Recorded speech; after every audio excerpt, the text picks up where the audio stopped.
The sum of first 3 terms of a GP आप लोगों को दे रखा है 39/10, और इन 3 टर्म्स का जो प्रोडक्ट है,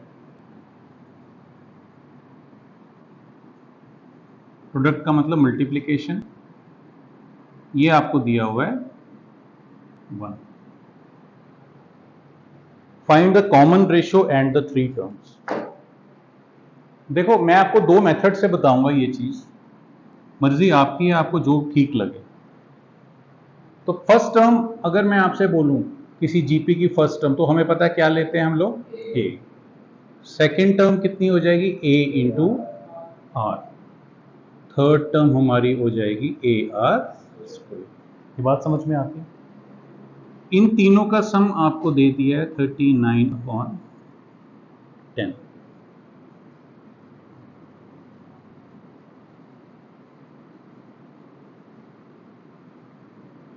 यानी कि मेरी जो फर्स्ट इक्वेशन बनेगी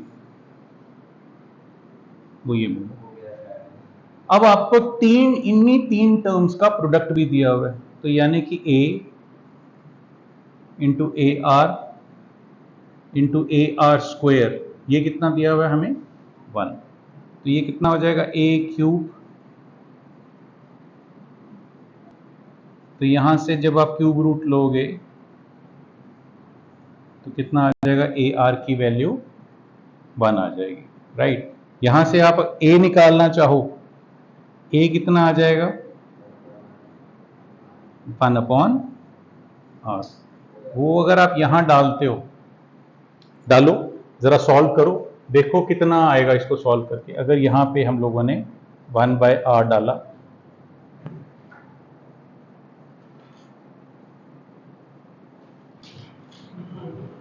कोशिश करो बिना मेरी सपोर्ट के ही हो. तो यहां हम क्या कर सकते हैं, क्रॉस मल्टीप्लाई, मैं बोलूंगा नहीं, आप लोग अपना करो.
तो यहां से पहले तो यहां लिख देता हूं, this is method 1. Non medical students, आपको मेथड 1 नहीं करना, ये थोड़ा लेंथी है, ये तो बाकियों के लिए है. आपका तरीका वही है जो मैं बताऊंगा, वो करना है. तो पर ये लॉजिकल है, ये आप करते आए हो, इसलिए मैंने करवाया है.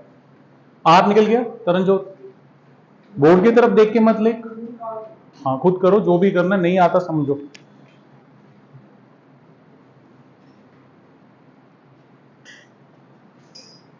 आ गया धनवी आपका. अब r अगर निकल गया है तो मैं यहाँ पे r की वैल्यू इधर डाल के, तो मैं यहाँ पे r मेरा कितना है 2/5. पहला केस, 2 r's आए हैं मेरे पास, एक आया 2/5, एक आया 5/2. तो पहला, अगर मेरा r 2/5 है तो यहाँ पे जब मैं r डालूंगा, तो यहाँ पे r डाला 2/5, तो मेरा a कितना आ जाएगा 5/2. So this was case 1. Case 2, अगर मेरा r 5/2 है तो मेरा a कितना आ जाएगा 2/5. क्लियर है, इतनी बात समझ में आ गई. तो हमारे पास a आ गया. फर्स्ट टर्म क्या होगी, a. तो केस 1 a हमारा है 5/2. सेकेंड टर्म क्या है, a इंटू आर, मल्टीप्लाई कर सकते हैं, निकल जाएगी सेकेंड टर्म, ठीक है. थर्ड टर्म भी निकाल लो कैसे. अब सेकेंड मेथड देखो क्या है, वो इससे डिफरेंट कैसे है? यहां पे आपका हमने एक जो 3 टर्म्स थी कौन कौन सी ली थी? ए आर और A R square.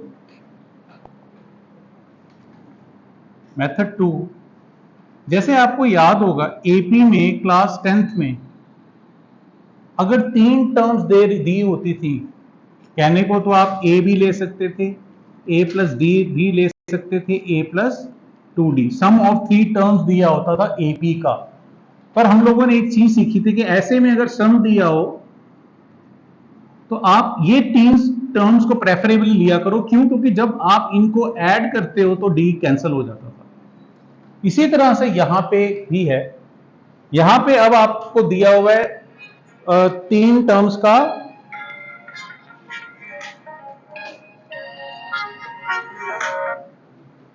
Hello class चल रही है,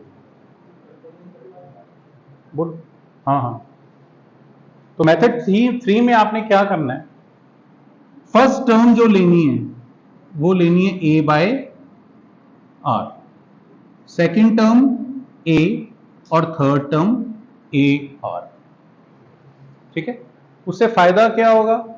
सम में तो कुछ नहीं हो सकता, लेकिन अगर आप प्रोडक्ट देखोगे so a by r multiplied by a multiplied by a r, कितना दिया हुआ है आपको? ये 1, तो ए क्यूब 1,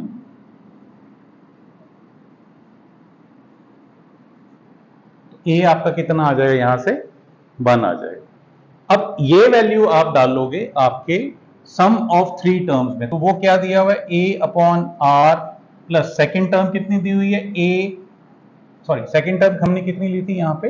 ए, तो ये plus third term a r, इन तीनों का सम आपको दिया हुआ है 39 अपॉन 10। अब सॉल्व करो इस मेथड से भी और मुझे बताओ क्या आंसर आएगा। आराम से करना, जल्दी नहीं।